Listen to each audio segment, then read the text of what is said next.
नमस्कार, मी शामराव मोकाशी, अध्यक्ष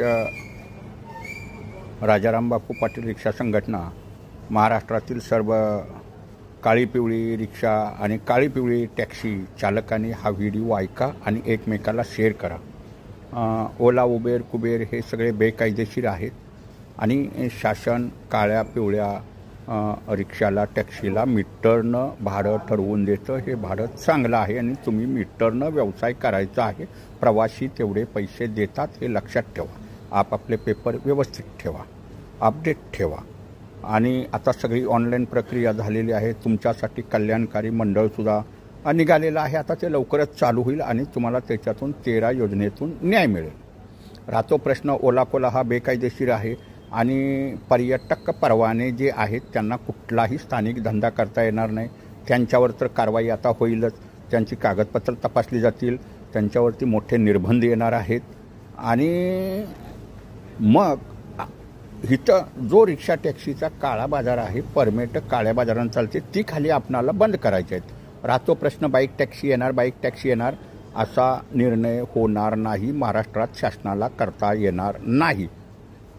पण रेंट ए बाईकची दुकानं निघतील।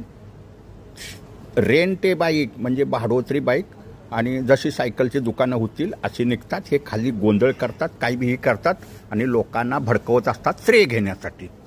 आता पर्यटक परवान्याच्या ज्या टी परमिटच्या गाड्या आहेत त्यांना स्थानिक धंदा कुठलाही करता येत नाही, व्यवसाय करता येत नाही आणि शासन त्यांना भाडं ठरवू शकत नाही।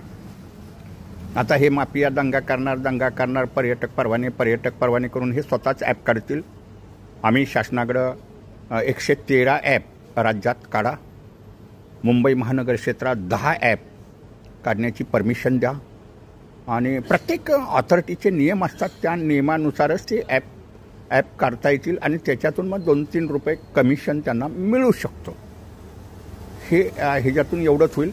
पण कुठल्याही रिक्षा टॅक्सीवाल्यानं काय भ्यायची काही गरज नाही। ती बाईक टॅक्सी येईल असं काहीही होणार नाही। आदेश वेगळे असतात, हे सगळे बोंबाबोंब करणारे वेगळे असतात। पण रेंट ए बाईक म्हणजे भाडोत्री मोटरसायकल, जशी गावाला मोटरसायकलची दुकान असतात तशी ती तुम्हाला मिळतील। त्याच्यासाठी 50 गाड्या 100 गाड्या ह्या ठेवाव्या लागतील। GPS सिस्टम बसवावी लागेल, लोकेशन ट्रॅक आहे आणि बाईक विकत घेण्यापेक्षा ती दुकानातून तुम्ही 1-2 दिवसासाठी भाड्यानं घेऊ शकता, 15 दिवसासाठी घेऊ शकता, असं काही नाही। त्याच्यासाठी मोटरसायकलचा वर्ग निर्माण होईल, पण अशी कुठली नाही। आणि ह्या ऑनलाईनच आता बंद होतील। तर ओला कोला कसा कायद्यानंच पळून जातोय बघा, ते कायद्यानंच त्यांच्यावरती बंधन येणार। हे उड्या मारणार